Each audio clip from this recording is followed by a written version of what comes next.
Ah voilà, bonjour à tous. Et à mon avis, je pense que je vous ai tous presque vus. Je suis vraiment content d'être là, comme je le disais tout à l'heure, parce que on a besoin véritablement d'être ensemble. Et on ne doit rien laisser entraver notre relation avec Dieu. Rien du tout. Même pas le temps, parce que c'est ça. Comme il y a quelqu'un qui disait justement que ce qui faisait souvent défaut, c'était le fait qu'on ne prenait pas le temps. Et c'est ça que l'ennemi, il veut justement qu'on soit toujours occupé afin de ne jamais consacrer un peu de temps au Seigneur.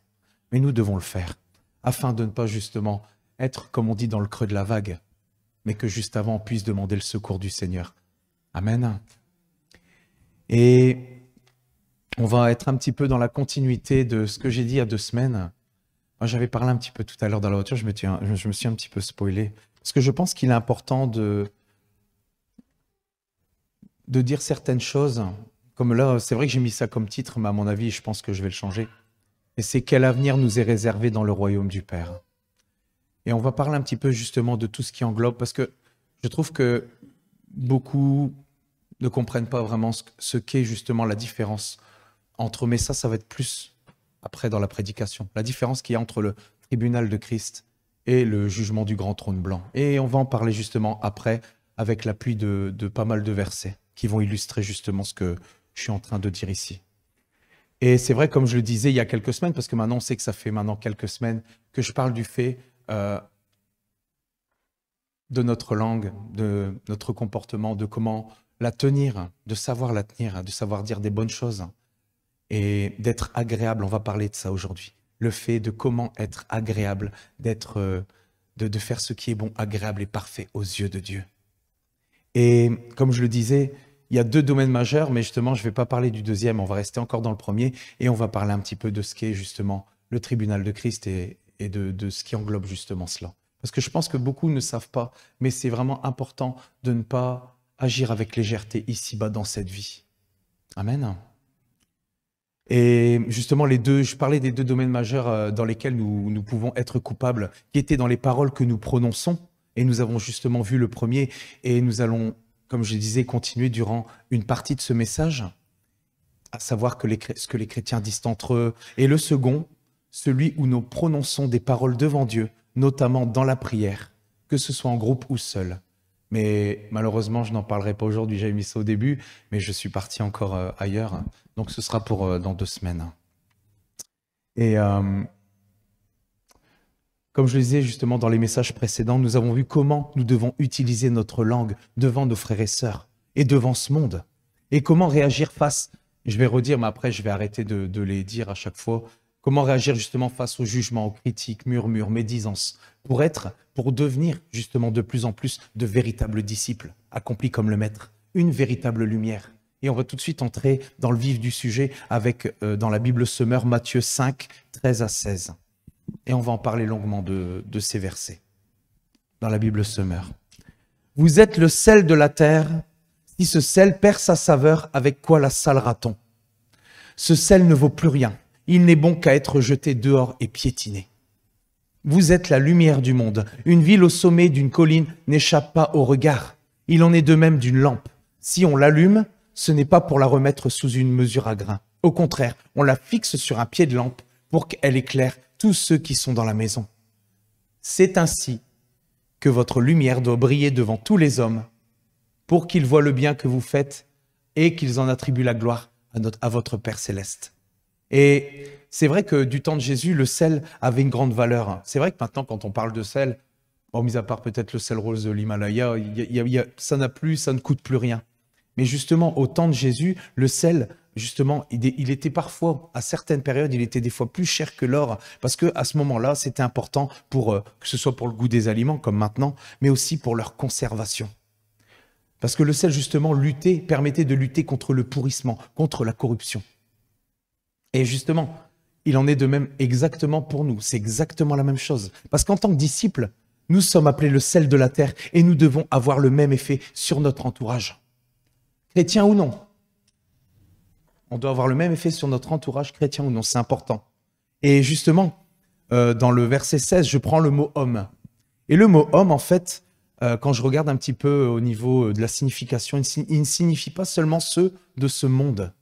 En grec, c'est anthropos. Et il a pour signification aussi, il fait référence à l'homme qui est corrompu, donc à l'homme qui est naturel, à l'homme qui est irrégénéré sans Dieu, mais aussi à celui qui est conforme à la nature de Dieu. Et c'est écrit comme ça, c'est-à-dire le véritable homme de Christ. Et justement, nous devons donner du goût à la vie que nous menons en Christ pour les autres. Et aux paroles, faire attention justement aux paroles que nous prononçons, à ce qui sort de notre bouche. Et on va aller plus loin avec ça. Et qui ne doit pas être justement en contradiction avec le message que nous annonçons. Amen. Parce que si nous parlons ou annonçons certaines choses sans même essayer de les vivre ou sans les vivre, alors justement nous perdons toute crédibilité. Nous devenons fades, parce que justement, pour rester dans le thème du sel, nous devenons fades devant le monde et devant nos frères et sœurs. Amen. Car par notre présence en tant que sel, nous sommes censés, comme la véritable propriété du sel, ralentir ou retenir le pourrissement, la corruption. De par nos actes et dans nos paroles, autour de nous. Et cela, on l'a dit assez souvent, qu'est-ce qui permet justement d'accomplir ça? C'est l'œuvre du Saint-Esprit. Mais c'est seulement si on le laisse agir à travers nous. Amen. Seulement si on le laisse agir à travers nous. Nous sommes censés justement retenir toute la corruption, être contre la corruption, lutter contre la corruption. Et nous devons faire extrêmement attention afin de ne pas être fades, que ce soit, comme je le dis, autour de nous, ici ou à l'extérieur. Amen. Et on va continuer justement avec Romains 6, 13 dans la Bible Summer.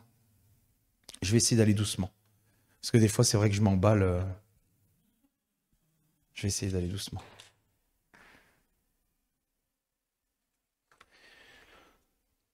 Et justement, c'est là que je disais tout à l'heure le fait de parler du corps, de parler de nos membres, quels qu'ils soient. Ne mettez pas vos membres à la disposition du péché comme des armes au service du mal. Mais puisque vous étiez morts et que vous êtes maintenant vivants, offrez-vous vous-même à Dieu et mettez vos membres à sa disposition comme des armes au service du bien. Et il y a tellement à dire sur le fait de nos corps, sur le fait de nos bouches. Il y a tellement à dire là-dessus. Et justement, notre corps qui accomplit les actions et notre bouche doivent être des instruments de justice. C'est dans la version Louis II. Parce que justement, il est dit « offrez-vous vous-même ». Donc ça veut dire que nous avons le choix. Et nous faisons le choix en tant que véritables disciples de mettre à disposition nos membres au service de Dieu, au service du bien. Amen. Donc, c'est-à-dire que notre corps, nos corps, les mains, les jambes ou la langue doivent être mis à la disposition de ce qui est bien et ce qui est juste. On le sait, mais c'est toujours bon de se le remémorer et de voir à quel point la parole de Dieu, justement, insiste sur ce fait.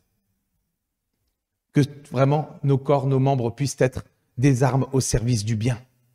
Et beaucoup à l'époque le pensaient, mais notre esprit ne peut pas servir Dieu indépendamment du corps. Ça, il faut le savoir. Et justement, on l'a pas la Louis II 21, donc prends la version normale, bah ouais, mais il faudra y travailler. 1 Thessaloniciens 5, 23, 24.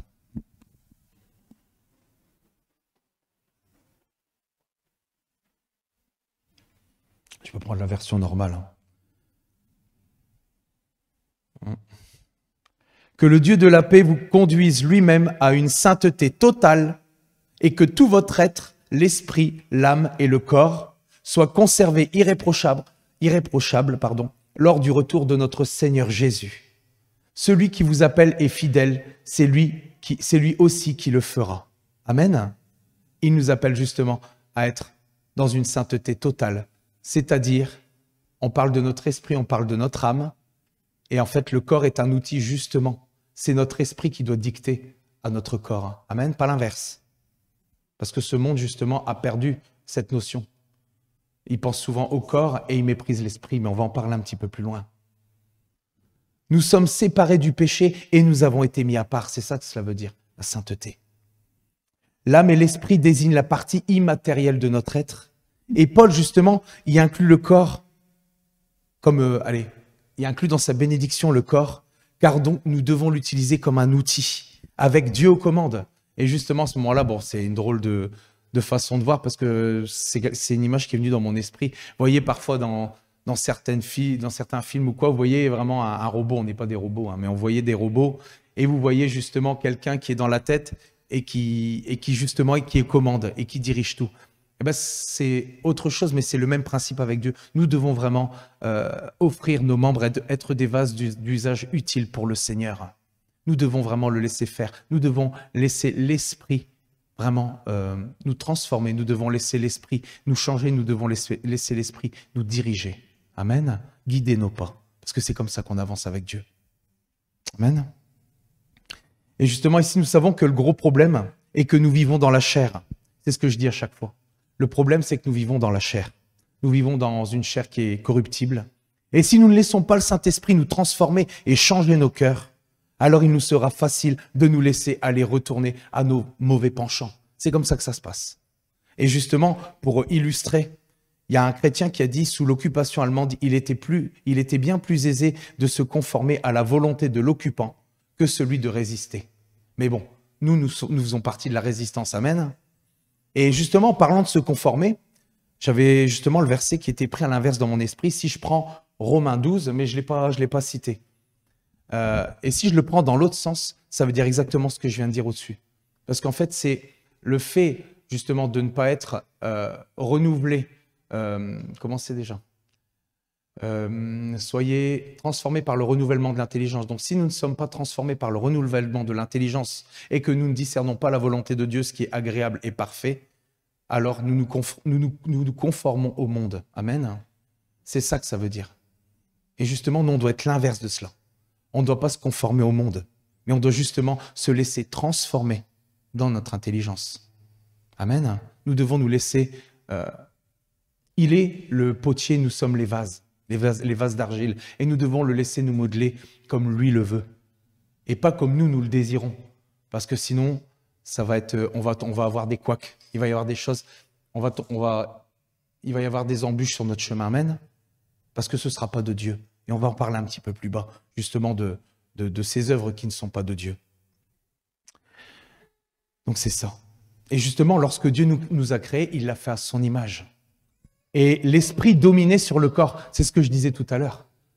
Quand Dieu nous a créés, l'esprit dominait sur le corps. Et le péché, justement, il a renversé ce processus, car l'homme naturel, maintenant, vit pour le corps et néglige l'esprit. Ils ont quelques expressions dans le monde qui parlent de l'esprit, mais ça ne veut absolument rien dire. Parce que déjà, c'est tiré de la Bible et c'est hors contexte. Mais justement, le monde, lui, vit le contraire. Il vit pour le corps et il néglige l'esprit.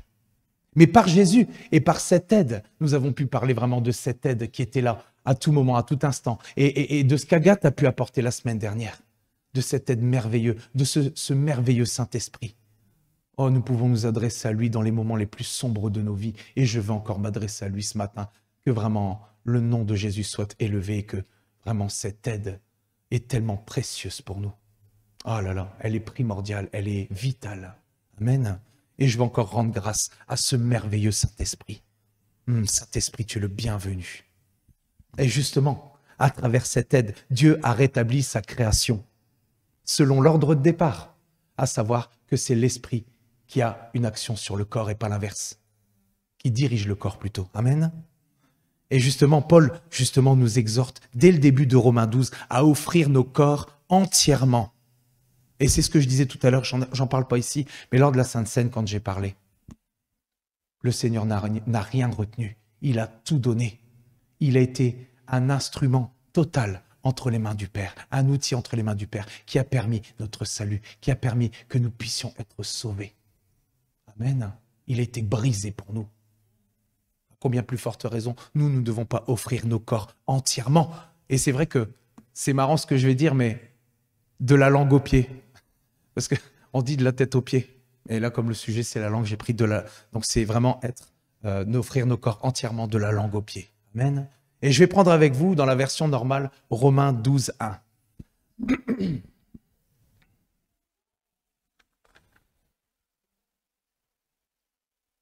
Je vous exhorte donc, frères, par les compassions de Dieu, à offrir vos corps comme un sacrifice vivant, saint, agréable à Dieu, ce qui sera de votre part un culte raisonnable. Et c'est vrai, comme le disait Agathe, il y a un moment, quand on parle de culte raisonnable, on parle de culte normal. C'est tout à fait la normalité. Quand on vit cette nouvelle vie, c'est normal de vouloir faire d'être un sacrifice vivant, de vouloir être saint, agréable à Dieu. Et on va voir à quel point nous voulons être agréables à Dieu. On va parler de comment être agréable à Dieu. Waouh, ça, moi, même si parfois c'est vrai qu'on a encore besoin de changer, et je m'en suis rendu compte encore ces 2 dernières semaines ou cette dernière semaine, on a encore tellement besoin de changer, mais nous avons le désir d'avancer avec Dieu. Et c'est ça qui est important. C'est le fait de ne pas vouloir se retirer, mais de vouloir continuer d'avancer envers et contre tout. Et comme l'a dit Aga tout à l'heure, mais il faut accepter aussi de se laisser transformer, de se laisser changer, afin que justement nous puissions avancer plus vite avec lui. Amen. On a un Dieu extraordinaire. Et je vais encore lui rendre grâce ce matin. Et justement, offrir nos corps comme un sacrifice vivant. Lui a été un sacrifice vivant pour nous. Et justement, le corps que nous avons reçu n'est pas un fardeau. C'est vrai que parfois, on a des difficultés dans nos corps et il est un peu un fardeau, mais c'est pas dans ce sens-là que je voulais l'apporter. Le corps, justement, que nous avons reçu n'est pas un fardeau dont il faudrait se débarrasser. Au contraire, il appartient à Dieu. Nous sommes censés être le temple du Saint-Esprit. Amen. Et il doit glorifier Dieu, c'est important. Notre corps doit glorifier Dieu. Il doit être un outil entre les mains de Dieu et il doit glorifier Dieu. Le monde doit voir que notre corps, notre bouche, de par ses actions, glorifie Dieu. Et là, justement, ce qui est extraordinaire, c'est que j'ai pris un verset tout à l'heure et il intervient vraiment pile poil. Je suis parti le chercher pour le remettre là parce qu'il avait toute sa place. Et je trouve ça extraordinaire comment Dieu structure quand je prépare les messages. C'est incroyable, incroyable. Et comme je disais, le monde doit voir que notre corps, notre bouche, de par ses actions, glorifie Dieu. Et qu'est-ce qui nous est dit à la fin du verset tout à l'heure, quand on va le prendre ici, dans la Bible Semeur, Matthieu 5, 16. C'est ainsi que votre lumière doit briller devant tous les hommes, pour qu'ils voient le bien que vous faites, et qu'ils en attribuent la gloire à votre Père céleste. Amen. Ça paraît normal, mais pour moi, c'est extraordinaire. C'est comment c'est apparu, comment c'est venu, je ne peux pas expliquer. Et je rends grâce à Dieu parce qu'il fait les choses tellement parfaitement. Ah, quel Dieu extraordinaire. Et justement, à travers notre témoignage, Dieu doit être élevé, glorifié. Ce n'est pas nous qui devons être élevés, mais c'est Dieu qui doit être glorifié, il doit être élevé. Nous devons donner l'envie à ce monde d'en savoir davantage sur le message de la bonne nouvelle en Christ. Amen. Leur donner envie de goûter à cette nouvelle vie. Et j'avais cette image, bon, c'est pas la même chose, hein, mais il y a toujours une image qui vient pour illustrer. Vous voyez, des fois, quand on est à travers les vitrines ou quoi, et qu'on a faim, et on voit, moi ça m'arrive en tout cas, et on voit à travers la boulangerie ou quoi, et on a envie on salive, on est là, on se retient de baver, enfin, façon de parler, et on salive, on veut. Eh ben c'est ça, c'est comme ça. Et on doit donner l'envie à ce monde, justement, de vouloir avoir Dieu dans sa vie, de vivre cette nouvelle vie. Et justement, la création, malgré elle, qui a été soumise à la vanité, elle attend avec un ardent désir la révélation des fils de Dieu. Amen. Elle attend avec un ardent désir la révélation des fils et des filles de Dieu. Elle attend après. Ce monde attend après nous, mes amis. Et c'est ça que je comprends de plus en plus. Je rends grâce à Dieu parce que c'est exactement ce que je veux faire. Et quand je vois parfois comment on peut se comporter parfois parce qu'on est en 3 parties, et ben des fois je m'en veux et je pleure parce que je dis Seigneur, moi je veux vivre toutes ces choses. Je veux vraiment que ton témoignage, le témoignage de ta puissance accompagne mon témoignage, Seigneur Jésus. Amen. Et c'est ça, la création attend avec un ardent désir la révélation des fils et des filles de Dieu. Parce qu'elle a été soumise à la vanité et malgré elle, quand on voit à l'extérieur la détresse des personnes, quand on voit la détresse des gens, on sait que s'ils avaient la démonstration de la puissance de Dieu, ils se tourneraient vers Christ. Peut-être pas tout le monde, mais en tout cas beaucoup, je pense, cherchent encore Dieu, mais ne le trouvent pas. Et c'est à nous vraiment, on doit demander au Saint-Esprit de nous mettre sur la route de ceux et celles qui doivent encore entrer, de ceux et celles dont le nom est inscrit dans le livre de vie. Amen. Moi, je le veux. Je le veux pour nous tous. Qu'on puisse être tous ensemble, unis. Amen. Merci Seigneur. Et ce qu'il y a, c'est que justement, on doit justement mettre en pratique et vivre ce processus au milieu de nous. C'est-à-dire ne pas laisser un gouffade lorsque nous parlons ou agissons, mais vraiment être le sel de la terre, parmi nous et à l'extérieur. Amen. Merci Saint-Esprit. Merci Seigneur Jésus. Et je vais prendre avec vous dans la Bible Semeur, Matthieu 5, 14, 15. Et on va continuer. On parlait du sel, maintenant on va parler de la lumière. Je pense que c'était dans la... Ouais, c'est la version Semeur, parfait. Vous êtes la lumière du monde. Une ville au sommet d'une colline n'échappe pas au regard. Il en est de même d'une lampe. Si on l'allume, ce n'est pas pour la mettre sous une mesure à grains, au contraire. On la fixe sur un pied de lampe pour qu'elle éclaire tous ceux qui sont dans la maison. Amen. Et justement, ici on parlait du sel. Maintenant on va parler de la lumière, mais on sait très bien que depuis des semaines aussi on parle justement d'être la lumière. Amen. De ce qu'est la lumière. Et qui est la lumière, la véritable lumière, qui éclaire tout homme dans ce monde. Amen. Nous en avons parlé, mais nous ne cesserons jamais d'en parler. Parce que la lumière, justement, elle chasse les ténèbres. Elle lutte aussi contre la corruption. Elle purifie. Et justement, pour illustrer, on peut prendre l'exemple. Mais bon, c'est vrai, avant l'invention du sèche-linge.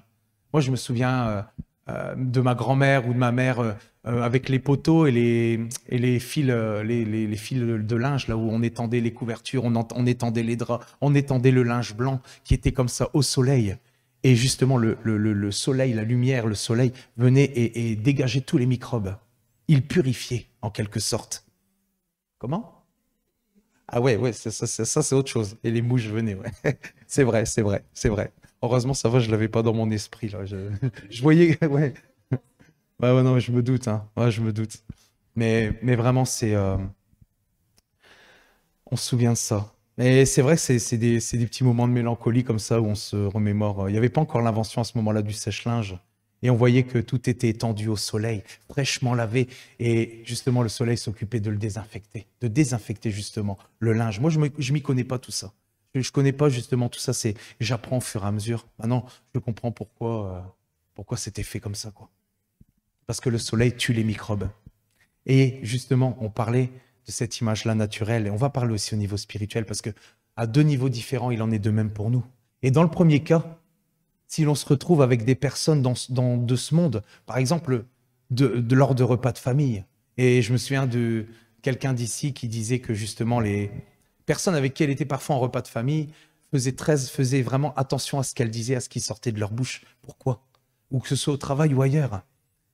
Parce que justement, les personnes vont faire attention à leur discours et tiendront leur langue en bride, car elles se savent en compagnie de quelqu'un qui est pur dans ses paroles, détestant les mauvaises langues et parfois pouvant les reprendre. Donc je pense que parfois, c'est ça. Il faut voir comment les personnes discutent quand nous sommes en leur compagnie. Et moi, je sais très bien que au travail, parfois, les personnes, et c'est ça qu'on prend l'expression, mesurer ses paroles. Vous avez déjà entendu cette expression? J'ai regardé, c'est parler avec modération. Et il n'y a pas que boire avec modération. Parler avec modération, éviter tout excès de langage, ne pas dépasser certaines limites. Et c'est ça. Ils tiennent leur langue en bride parce qu'ils sont avec des personnes et ils font extrêmement attention à ce qu'ils disent. Parce qu'ils savent soit elles vont être prises ou justement ils ne vont pas oser. Parce qu'au final, c'est une forme de se dire que, pas une honte, mais de se dire qu'ils n'osent pas parler comme ça devant nous. Parce qu'au final, peut-être ils savent que c'est mauvais. Peut-être. Et je parlais de l'exemple avec la famille. Hein. Et justement, j'étais dans ma pensée, et parce que justement je l'ai vécu, je me suis rendu compte que quand j'ai donné ma vie à Christ, ben, la majorité des amis que je voyais avant, qui sont devenus des connaissances, ben, ces personnes-là, du fait que j'ai changé dans mon caractère, dans mes discours, que j'ai complètement changé, puisque quand on donne sa vie à Christ, le vieil homme est crucifié et c'est la nouvelle vie c'est la nouvelle vie qui prend forme. Et de ce fait-là, on se rend compte, on n'a plus les points communs, on n'a plus les mêmes sujets de discussion. Et de ce fait-là, les gens, et vous imaginez même pas des fois pour rigoler, hein, je dis bien pour rigoler.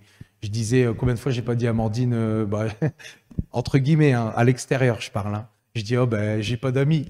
mais c'est vrai, c'est vrai. Enfin, j'ai plus ces amis comme avant parce que il n'y a plus les points communs, il n'y a plus rien parce qu'on n'a plus rien de commun ensemble. Après, ce qu'il y a, c'est que comme je disais ici, mais c'est pas grave hein, parce que moi je sais que j'ai Jésus dans ma vie, que je connais Dieu, que Dieu me connaît, que j'ai ma famille en Christ et que j'ai ma famille, que j'ai ma femme avec mes enfants.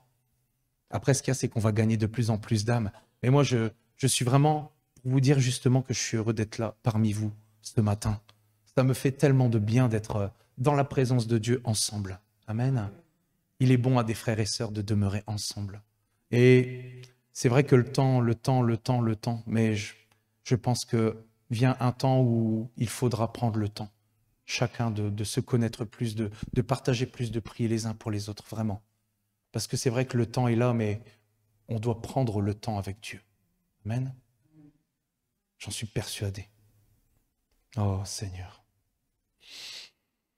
Et c'est ça, comme je disais, nous avons regagné aussi des amis à l'extérieur qui savent qu'on est un peu perché, mais c'est normal. La folie est la croix est une folie pour ce monde. Mais on arrive quand même à dialoguer, à parler, et on attend juste qu'ils se convertissent de cœur. Parce que justement, ils posent des questions et ils trouvent sensé ce que nous disons. Donc c'est qu'il y a quand même une ouverture. On le voit avec deux de nos amis plus particulièrement. Et je suis content de pouvoir apporter ça. Et je lui parle, et je parle normalement, c'est ça qui est bien. On commence du fait qu'on se connaît de plus en plus et tout. Mais en fait, je parle normalement du Seigneur. Et il le choque, lui, il me pose des questions, tout ça. Et après, voilà, il faut la concrétisation. Mais après, c'est le Saint-Esprit qui œuvre. C'est lui qui donne la conviction au cœur. Hein. C'est pas nous. Hein. Nous, on sait, mais c'est le Saint-Esprit qui fait le travail. Amen. Ah ouais, le Saint-Esprit est omniprésent. Il fait toute action en nous, à l'extérieur. C'est lui l'aide. C'est lui le consolateur. Amen. Et je veux encore rendre grâce à ce merveilleux Esprit qui est descendu vers nous, que le Père a envoyé. Amen. Et justement, on parlait de ce premier cas avec des inconvertis. Et dans l'autre cas, justement, et on a déjà parlé de beaucoup d'exemples, le fait de ne pas se plaindre les uns les autres, le fait de ne pas dire des choses sur les uns sur les autres. Si un chrétien se retrouve en présence d'un autre, qu'il sait être pur dans ses paroles, ne supportant aucun mauvais discours ni aucune mauvaise parole, alors ce même chrétien, je pense, fera aussi l'effort de mesurer ce qui sort de sa bouche. Amen. C'est sûr. Et peut-être le fera-t-il aussi parce qu'il a peur aussi de ne pas d'être repris justement pour cela. Vous voyez ce que je veux dire?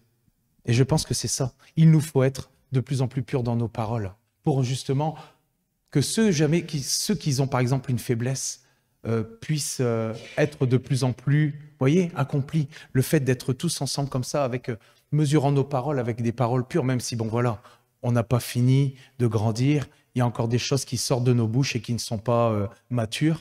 Mais au fur et à mesure où on avance ensemble, je pense que vraiment, il va y avoir des améliorations, notre caractère va s'améliorer, mais c'est toujours l'œuvre du Saint-Esprit. Et si nous le laissons faire, amen.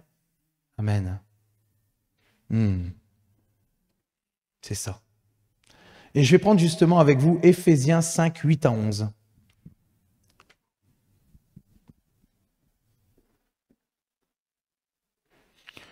Qui nous dit, autrefois, vous étiez... Attendez, excusez-moi. J'ai du mal avec mes pages. Ça y est. Autrefois, vous étiez ténèbres et maintenant, vous êtes lumière dans le Seigneur. Marchez comme des enfants de lumière, car le fruit de la lumière consiste en toutes sortes de bonté, de justice et de vérité. Examinez, et on va encore parler de ça, examinez ce qui est agréable au Seigneur et ne prenez point part aux œuvres infructueuses des ténèbres, mais plutôt condamnez-les. Ce que je viens de dire juste avant. Et justement, c'est ça la question. Avons-nous de la saveur pour notre entourage ou laissons-nous un goût fade, c'est-à-dire le même goût avec les mêmes actes et discours que ceux qui vivent dans le monde? Parce que c'est ça, le fait de faire la différence, c'est de ne plus agir comme le monde agit. Amen. C'est ça notre but, hein. C'est de ressembler de plus en plus à Christ et de ne plus se conformer au monde comme avant, quoi. Donc ça veut dire que rien n'est cautionnable. Et nous ne pouvons pas justifier, pour quelque raison que ce soit, quelqu'un qui a par exemple une mauvaise pratique de la langue. Et je ne vais pas reciter toutes les manières d'utiliser la langue dans le domaine mauvais. Parce que je pense que le fait de justifier, c'est pousser à recommencer et à ne pas se remettre en question. Ça, on n'avait pas vu encore. Rien n'est justifiable à ce niveau-là. Rien n'est cautionnable. Et justement, il y a 2 semaines, nous avons vu ce qu'il fallait faire en cas de mauvais usage de la langue. Quand nous l'avons reconnu, c'est demander pardon à Dieu, car il ne justifiera pas non plus cette pratique. Demander pardon à la personne sans pour autant dire ce qu'il en est et entrer dans les détails. Parce que justement, j'avais pas cette expérience, ce témoignage justement d'un frère, d'une sœur qui avait demandé pardon à un frère et elle voulait donner la raison. savez, des fois, on demande pardon à une personne et on veut dire pourquoi on demande pardon. Mais la maturité de ce frère a été telle qu'il a directement arrêté la sœur et il lui a dit « tout est pardonné ».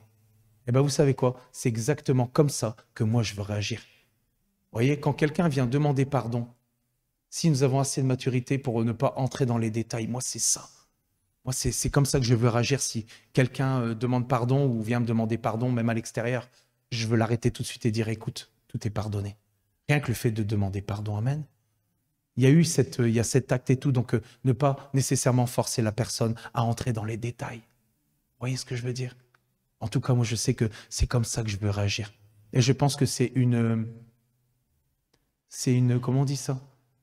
C'est un signe de maturité spirituelle, je pense. Amen. Donc nous devons avoir du discernement et justement examiner ce qui est agréable au Seigneur, afin de ne pas ou de plus prendre part à ces œuvres stériles, infructueuses, pardon. Il y a des mots parfois qui sont difficiles à prononcer. Et justement, parlant d'œuvres, parce que c'est ça qui va être question après, on va parler de tout ce qui est, parce que je pense, comme je dis, c'est important de connaître ce qu'est le tribunal de Christ. Et j'ai creusé et j'ai vu vraiment, il y a des choses vraiment importantes qu'il faut savoir. On va en parler un petit peu plus bas. Et justement, parlant d'œuvres, dans Ecclésiaste 12-14 de la version Semeur,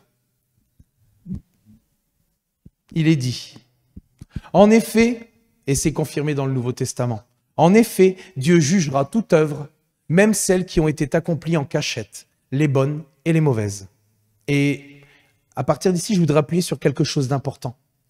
Parce que justement, nous aurons tous, j'aime pas le mot jugement, parce que, comme on l'a chanté tout à l'heure, l'amour de Dieu triomphe du jugement. Amen. Donc, il n'y a plus de jugement pour nous. Et on va parler de comparaître. Je trouve que c'est mieux. Et je vais en parler justement un petit peu plus bas. Parce que des fois, il y a parlé de jugement, mais je pense que la traduction, enfin, pour moi, c'est pas un jugement. Parce que le jugement, nous ne le vivons pas parce que nous appartenons à Christ. Amen. Et c'est pour cela justement que nous devons être vigilants sur le fait de révéler les œuvres des ténèbres dans nos propres vies, de ne rien occulter, de ne rien mettre en oubli et de ne rien prendre à la légère. C'est ce que je disais tout à l'heure. Nous ne devons rien prendre à la légère dans notre marche ici-bas. Amen. Et d'être en règle et en paix avec chacun, dans deux catégories différentes. D'une part, dans le monde avec tous les hommes. Mais on sait qu'il y a une limite et on va en parler. C'est pour ça que je le dis avant de le dire justement. D'une part, dans le monde avec tous les hommes. Et on va voir ici, mais il n'y a pas la louée second 21. Donc, tu peux mettre la version normale dans Romains 12, 17, 18.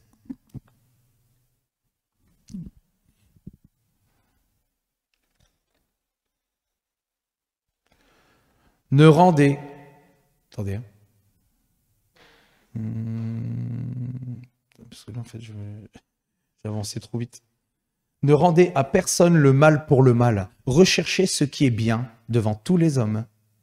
Si cela est possible, c'est là que, dans la mesure où cela dépend de vous, soyez en paix avec tous les hommes. Qu'est-ce que ça veut dire? Si c'est possible, c'est ça. Exactement, si c'est possible. Et justement, le verset 17 nous parle de ne pas rendre le mal pour le mal. Et même si nous avons été dans la société n'importe où, calomniés, injuriés, devant, derrière notre dos, qu'il y a eu toutes sortes de médisances ou de critiques, ce n'est pas grave. Parce que dans le monde, et c'est ce que je me dis à chaque fois, vous vous souvenez, j'ai fait un message il y a quelques semaines qui disait « Père, pardonne-leur », qui revenait à chaque fois. Et bien c'est exactement quand au moment où j'ai préparé ça, c'est venu sur mon cœur et je me suis dit, il faut que je le remette, il faut qu'on se le remémore. Comme quand le Seigneur a donné sa vie, Père, pardonne-leur, ils ne savent pas ce qu'ils font. Continuons à la place de rechercher le bien et à leur... Et c'est ça, parfois le plus compliqué, c'est continuons de rechercher le bien et à leur faire du bien. Ah ouais, là, et à leur faire du bien. Et justement, j'écoutais un message de 2011 et c'était un frère qui vivait justement une situation injuste, une situation à son travail qui n'était pas juste et il y avait une atmosphère qui était pesante. Et lui était dans des problèmes, mais il n'avait rien fait. Il avait quelqu'un qui était contre lui, mais il n'avait rien fait. Il était juste dans tout ce qu'il faisait et tout. Mais ça allait loin. C'était pesant, comme je vous dis. C'était vraiment injuste pour lui. Et à ce moment-là, je sais pas, il vendait des biscuits. Sa femme vendait des biscuits ou des chocolats. Et à ce moment-là, ce qui s'est passé, c'est qu'il y a eu, comme Agathe parlait tout à l'heure de formation de discipline, ben ça fait partie justement de la discipline du Saint-Esprit. Et il vivait dans une situation où justement il y avait quelque chose qui était monté contre cet homme. Et donc il vendait ses biscuits, tout ça, et ça marchait bien. Et puis à un moment donné, lui, complètement fermé, il dit, moi je te prends rien, je t'achète. Il lui a rien dit du tout, en fait. Il était vraiment fermé. Et donc lui, comme il avait faim, il avait très très faim. Il s'est acheté une boîte lui-même. Et en fait, il a pris le chocolat, le biscuit, et en fait, il voulait le manger. Et là, le Saint-Esprit lui a dit, tu vas le donner à cet homme. Tu vas le donner à l'homme qui justement, te veut du mal, te fait du mal, et qui crée cette atmosphère. Il dit, non, non, moi j'ai faim, non, je vais le manger, le chocolat, je vais manger. Il dit, non, non, non. Il dit, non, tu vas pas le manger, tu vas le donner à cette personne. Et au final, qu'est-ce qui s'est passé? Il a écouté le Saint-Esprit, il a été voir cette personne et il lui a donné le chocolat. Je peux dire tout ce qui a été dit. Il lui a donné le chocolat. Et bien, vous savez ce qui s'est passé? Et bien, il a dit quelque chose de marrant, ça a fait rire l'autre personne et il y a eu après un climat de paix. Vous voyez, quand on écoute le Saint-Esprit, c'est si cela est possible. Il a fait cette démarche par le Saint-Esprit. Ça aussi, ça fait partie de la discipline et de la formation du Saint-Esprit. Nous devons véritablement être à l'écoute et être en paix, si cela est possible, avec tous les hommes. Mais je dis pas, là, ça a été, l'atmosphère est revenue, l'atmosphère est tombée, c'était vraiment redevenu bon. Mais il n'est pas dit que ce sera toujours comme ça. Donc c'est autant que cela est possible. Donc à travers ça, qu'est-ce qu'il a fait? Il a surmonté le mal qui lui a été fait en faisant le bien. Et cela lui a appris à être discipliné par le Saint-Esprit. On parle de formation. Et là, je reviens à ce qu'Agathe disait. La soumission, et là je vais plus loin, la soumission de son être tout entier pour faire ce qui plaît au Seigneur, ce qui lui est agréable, ce qui est bon, ce qui est parfait. Amen. Voilà une situation. Mais comme je le dis, toutes les situations ne finissent pas toujours aussi bien. Et au verset 18, Paul reconnaît qu'il n'est pas toujours possible de vivre en paix avec tous les hommes. Car forcément, il existe des personnes, et je pense que peut-être pas tout le monde, mais on en connaît, des personnes qui nous cherchent constamment d'époux, et c'est le genre de personnes à avoir des histoires avec tout le monde. Et dès que je suis ou dès que nous sommes sur leur passage, on a des problèmes avec eux. Et Jésus, justement, Jésus lui-même, était celui qui, malgré le fait qu'il était doux, qu'il était humble de cœur, qu'il faisait du bien à tous ceux qui venaient à lui, il subissait un déferlement de haine constante, au point de vouloir le tuer, souvent. En tout cas, la parole nous dit que nous devons faire de notre mieux et œuvrer pour la paix autour de nous, tout en sachant que nous ne réussirons pas toujours. Et il y a un verset justement dans Proverbe 29:9 qui nous dit, dans certaines situations, si un homme sage conteste avec un insensé, il aura beau se fâcher ou rire, la paix n'aura pas lieu. Autant que cela est possible. Amen. Et d'autre part, parce que là on parle au niveau du monde et on parle au milieu de nous. Et d'autre part, être en règle avec chacun de nos frères et chacune de nos sœurs, afin justement d'être aussi en règle avec Dieu, à tout niveau que ce soit. Car absolument tout, et on en parlait il y a 2 semaines ou il y a 4 semaines, absolument tout nous sera redemandé, toute parole nouvelle, etc. Nous sommes devenus justice de Dieu quand Christ a donné sa vie. C'est ce que je disais tout à l'heure. Quand Christ a donné sa vie sur la croix, nous sommes devenus justice de Dieu. Nous avons été marqués du sceau du Saint-Esprit. Et cela, justement, nous dispense d'une éternité loin du Père. Nous sommes sauvés. Amen. Nous ne perdons pas notre justice. Alors justement, la question à se poser, c'est que si nous ne perdons pas notre justice, comment pouvons-nous comparaître malgré le fait que nous sommes sauvés? Parce que oui, nous avons cette assurance que nous sommes sauvés. Amen. Vous avez cette assurance? J'ai cette assurance. Je fais encore des erreurs, mais je sais que je suis sauvé. Nous sommes sauvés. Amen. Et je vais prendre justement pour illustrer plusieurs versets qui vont aller dans ce sens. Pourquoi justement, malgré le fait que nous sommes sauvés, nous devions comparaître devant le tribunal de Christ? Et je vais prendre avec vous 2 Corinthiens 5, 9, 10 de la version Darby, cette fois-ci. Elle est bien aussi cette version. C'est pourquoi aussi, que nous soyons présents ou que nous soyons absents, nous nous appliquons avec ardeur à lui être agréable. Car il faut que nous soyons tous manifestés. C'est ça que j'aime bien. Il n'y a pas le mot jugement, c'est pour ça que j'ai pris cette version. Il faut que nous soyons tous manifestés devant le tribunal de Christ, afin que chacun reçoive les choses accomplies dans le corps, tiens, selon ce qu'il aura fait, soit de bien, soit de mal. Et ce que j'aime dans cette version, et c'est ce que je viens de dire, c'est pour prouver que le tribunal de Christ n'est pas un endroit pour nous juger. Amen. Parce que justement, Romains 8, 1 nous dit, « Il n'y a donc maintenant aucune condamnation pour ceux qui sont en Jésus-Christ. » Amen. Il n'y a aucune condamnation pour ceux qui sont en Jésus-Christ. Et un autre point, c'est une petite parenthèse, mais nous ne connaîtrons pas non plus les coupes de la colère de Dieu, car nous n'y sommes pas destinés. Et je vais prendre justement un verset qui l'illustre une bonne fois pour toutes. Dans 1 Thessaloniciens 1, 9, 10 de la Bible Semeur. C'était du temps de Paul. On raconte en effet à notre sujet quel accueil vous nous avez réservé et comment vous vous êtes tourné vers Dieu en vous détournant des idoles pour servir le Dieu vivant, le Dieu vrai, et pour attendre que revienne du ciel son Fils, qu'il a ressuscité des morts, Jésus, qui nous délivre de la colère à venir. Et c'est vrai que les chrétiens du 1er siècle pensaient déjà que leur délivrance, elle était imminente. Et Paul pensait que le temps de la fin pouvait aussi venir durant leur temps. Mais ce n'était pas le cas parce qu'il y avait encore tellement de prophéties qui devaient encore s'accomplir. Nous sommes dans ces temps-là. Est-ce que nous en avons conscience? Nous sommes dans ces temps d'accomplissement. Ça s'accomplit, c'est comme dirait l'expression, en veux-tu, en voilà. C'est comme ça. Et il dit que il reste plus beaucoup de prophéties à accomplir avant que justement nous puissions rejoindre notre Seigneur. Et c'est notre souhait. Et c'est notre espérance. Amen. Je pense que ça l'est pour nous tous. Et je pense aussi, comme je le disais tout à l'heure, que Paul pensait aussi que ça pouvait arriver de son vivant. Et je pense que chaque génération de ceux qui aimaient le Seigneur soupirait après son retour et l'attendait. Et c'est notre cas, je pense. Mais comme je l'ai marqué, c'est comme chaque génération, nous ne l'attendons pas sans rien faire. Parce que le Seigneur veut nous trouver en train de faire ce que nous avons à faire quand il revient. Amen. Nous ne devons pas être passifs, mais nous devons être actifs pour le royaume. Et comme je le disais la dernière fois, nous ne devons pas faire d'amalgame avec le jugement du grand trône blanc, ou appelé jugement dernier, qui se passera après le millénium, à l'issue duquel, malheureusement, les perdus, et c'est pour ça qu'il est important vraiment de voir au-delà parfois de nos situations pour aller essayer d'en extirper de ceux qui sont perdus à l'extérieur, parce que ça va être terrible pour ceux-là. Nous devons mesurer à quel point ils vont vivre, même notre pire ennemi, au vu des témoignages parfois qui sont donnés, notre pire ennemi, nous ne voulons pas le voir là-bas. Amen. Oh. Parce que malheureusement, les perdus qui n'ont pas donné leur vie à Christ, ceux dont le nom n'est pas inscrit dans le livre de vie, le livre de l'agneau, seront jetés dans les temps de feu. C'est une réalité difficile, mais c'est comme ça.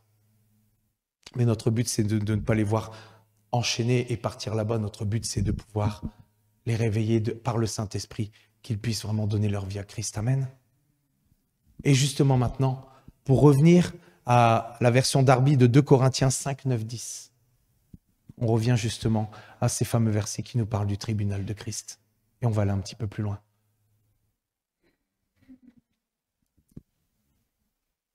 C'est ça. Et on voit ici dans un premier temps, dans ce chapitre justement, Paul confirme aux Corinthiens, c'est un peu plus haut, Paul confirme aux Corinthiens leur espérance et l'assurance du salut. Comme nous sommes assurés d'être sauvés.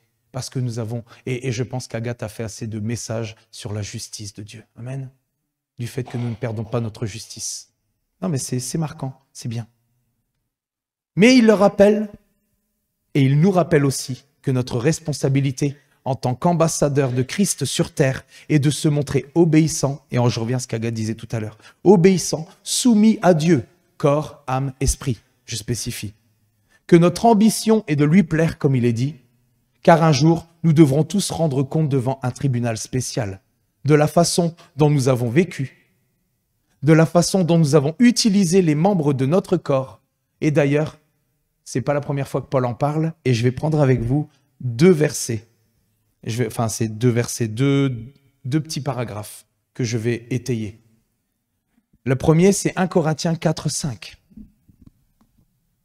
qui nous dit « C'est pourquoi ne jugez de rien avant le temps, jusqu'à ce que vienne le Seigneur qui mettra en lumière, parle encore de la lumière, ce qui est caché dans les ténèbres et manifestera les desseins des cœurs. Alors chacun recevra de Dieu la louange qui lui sera due. Et maintenant, dans la version, tu peux prendre la normale puisque c'est la Louis II 21 que j'ai prise. Dans 1 Corinthiens 3, 11, 15. Car personne ne peut poser un autre fondement que celui qui a été posé, à savoir Jésus-Christ. Que l'on construise ce fondement avec de l'or, de l'argent, des pierres précieuses, du bois, du foin ou de la paille, l'œuvre de chacun sera dévoilée. Bon, on dit le jour du jugement, mais comme je dis, pour moi, c'est pas un jour de jugement. Le jour du jugement la fera connaître, car elle se révélera dans le feu et l'épreuve du feu indiquera ce que vaut l'œuvre de chacun. Si l'œuvre de quelqu'un a construite, ouais, c'est a construite. Si l'œuvre que quelqu'un a construite sur le fondement subsiste, il recevra une récompense. On parle de cette couronne qu'Agathe parlait, mais c'est vrai qu'avoir des couronnes là-haut, ça n'a pas trop de signification. Il recevra une récompense. Mais là, regardez le verset 15. Si son œuvre brûle, il perdra sa récompense. Lui-même sera sauvé, mais comme au travers d'un feu. Vous voyez ? Ça ouvre tout de suite un peu plus les yeux sur ce qu'est le tribunal de Christ. Parce que cette comparution, elle ne détermine pas notre éternité, puisque le salut s'obtient gratuitement en Jésus-Christ par la foi. Amen. Parce que justement, il a payé le prix fort pour chacun d'entre nous. En plus, celui qui siège, non mais c'est ça aussi, hein, celui qui siège en tant que juge, c'est notre avocat. Vous voyez ce que je veux dire? Il siège en tant que juge, mais il est en même temps notre avocat. Le tribunal de Christ est destiné aux véritables chrétiens. Il est destiné à nous, les véritables chrétiens. Je vais essayer de rappeler, voilà, pour anticiper. Mais il est quand même dans un sens redoutable, car à cette occasion seront examinés et pesés tout ce que nous aurons accompli en pensée et en acte dans notre corps durant notre voyage terrestre. Et justement, je rappelle le verset qui dit « Car il faut que nous soyons tous manifestés devant le tribunal de Christ, afin que chacun reçoive les choses accomplies dans le corps, selon ce qu'il aura fait, soit de bien, soit de mal. Et cette comparution révélera au grand jour ce que nous avons accompli dans la volonté de Dieu, ce qui est bien, ce qui est bon, ce qui est agréable et parfait. C'est-à-dire ce qui a de la valeur pour le royaume de Dieu. Mais il y aura aussi, parce qu'on dit Dieu a pardonné nos péchés, mais il dit aussi que il sera aussi mis en lumière ce que j'ai fait de mal. Et je pense qu'on a plusieurs exemples dans le fait que, moi je me souviens Michel qui parlait toujours, on a le péché de commission et on a aussi le péché d'omission. Et je repense à chaque fois à Howard Pittman, qui avait eu le salut par grâce, qui a eu le salut comme nous tous. Et quand il a voulu plaider sa cause devant Dieu, il lui a dit les œuvres que tu as faites sont en abomination devant moi. C'est pas des œuvres. Il avait accueilli des orphelins, il avait fait des œuvres, mais c'était pas les œuvres de Dieu. Et Dieu lui a dit. Alors forcément, on tombe un petit peu. Oui, c'est ça. C'est des œuvres qui n'étaient pas faites. Maintenant, on doit avoir du discernement et discerner ce que Dieu nous demande et ce que Dieu ne nous demande pas. Amen. Pour être clair, pour clarifier un petit peu. Et après, il y a ça, où c'est ça, c'est ce que je disais juste après, justement. Ou encore, ce qui n'a pas été révélé. Parce que la parole de Dieu nous dit assez de fois, combien de fois on doit se mettre en règle avec nos frères, nos sœurs ou à l'extérieur, quand il est possible de le faire.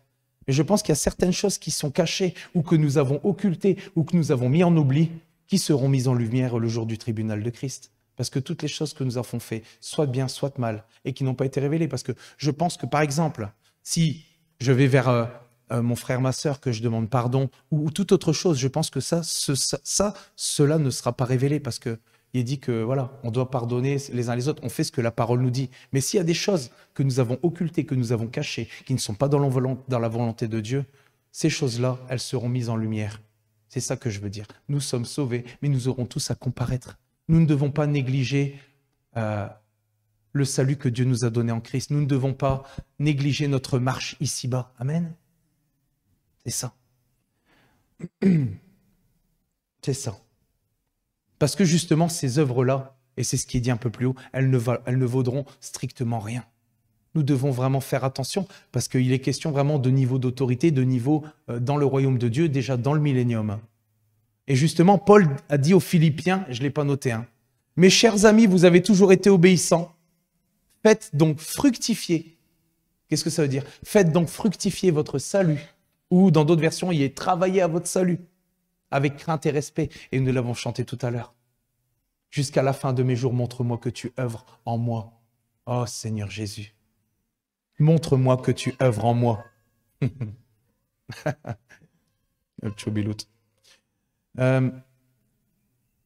Ouais, c'est ça. Et c'est ça, faire fructifier son salut. Ça veut dire qu'on doit y travailler.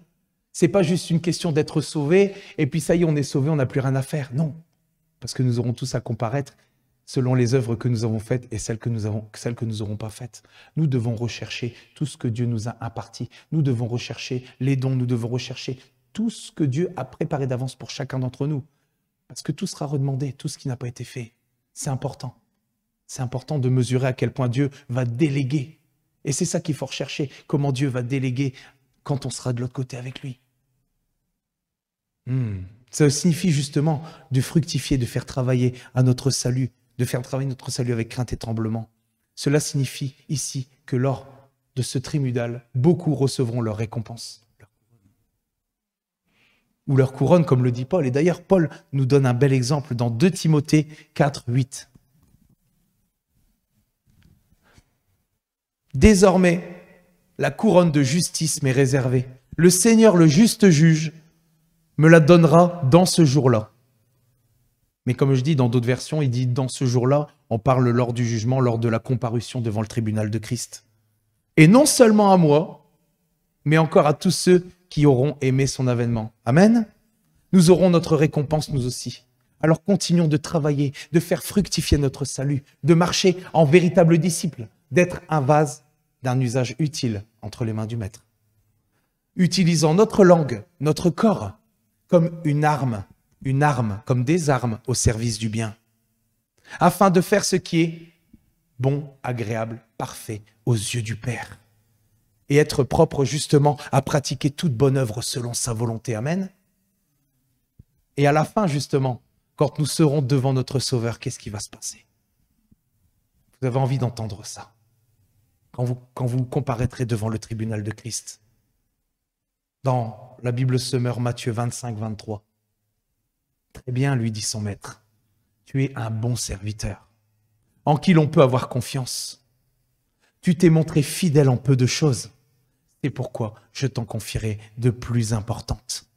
Viens partager la joie de ton maître. N'est-ce pas là notre espérance? N'est-ce pas là extraordinaire? N'est-ce pas là ce que nous voulons vivre? Ah, moi, c'est ce que je veux vivre, mes amis. Nous ne savons pas comment cela va se passer exactement. Nous sommes aiguillés plus ou moins. Parce que c'est vrai que dans certains cas, Dieu dit qu'en fonction des talents, il va donner 5 villes, il va donner 10 villes. Je pense vraiment qu'il va y avoir une structure qui va être confiée aux saints, mais elle va déjà commencer dans le millénium et elle nous suivra dans l'éternité. Amen. Ça va nous suivre dans l'éternité. Notre vocation est éternelle. Et comme je le disais la dernière fois, nous ne devons pas prendre à la légère notre cheminement ici-bas, dans ce monde, devant nos frères et sœurs. Car justement, cela déterminera notre avenir, que ce soit dans le millénium ou dans le royaume du Père. Et je pense que ça m'a rappelé le nombre de fois où j'ai dit que ce que nous allons faire ici-bas déterminerait notre avenir. Mais moi, dans mon esprit, je pensais plus à un avenir plus sombre. Vous voyez ce que je veux dire? Parce que c'est vrai qu'en fin de compte, si celui qui est en Christ renie, part en arrière et part dans l'obscurité, retourne à sa vomissure, là oui, parce que Dieu vomira les tièdes. Mais dans l'autre cas, je me dis que c'est ça notre avenir. Quel qu'il soit, notre avenir sera éternel. Nous serons avec Dieu, mais il nous faut travailler pour savoir où est-ce que Dieu va nous placer dans son royaume, où est-ce qu'il va nous placer dans sa structure. Et je pense qu'il y aura différents niveaux d'autorité. Amen. Est-ce que vous ne voulez pas aspirer à une bonne place, même si on va dire toutes les places, mais le fait de se dire comme ça, avant de clôturer, de se dire, comme tout à l'heure, le fait d'être sauvé de peu, on n'a pas envie d'être comme ça. On ne veut pas être le plus petit, on ne veut pas être sauvé de peu. Vous voyez, comme si on avait esquivé le feu en dessous de nous. Non, on veut être sauvé et que notre Seigneur nous dise, oui, tu es un bon serviteur en qui on peut avoir confiance. Tu t'es montré fidèle en peu de choses. C'est pourquoi je t'en confierai de plus importantes. Viens partager la joie de mon Maître. Amen. Je pense que c'est important de savoir au niveau du tribunal de Christ pour que nous puissions vraiment parfois nous réveiller et se dire, oui, je veux chercher les dons, je veux chercher ce que Dieu m'a imparti, je veux chercher ce qu'il a préparé d'avance et je ne veux pas passer à côté de sa volonté. Amen. Voilà, c'est, comme je dis, ce que je voulais vous apporter. Je voulais vraiment vous souhaiter un bon dimanche. Je suis vraiment heureux d'être là parmi vous et j'espère que vous aussi. Parce qu'on a besoin d'être ensemble. On le sent. J'ai raté une réunion à cause du travail et je l'ai senti. On a besoin de prier ensemble. On a besoin plus fort, ensemble on est plus fort, pas plus fort on est ensemble. C'est ce que je veux dire. Mais je vous souhaite vraiment un bon dimanche et je vous dis à demain pour la prière. Amen. Amen.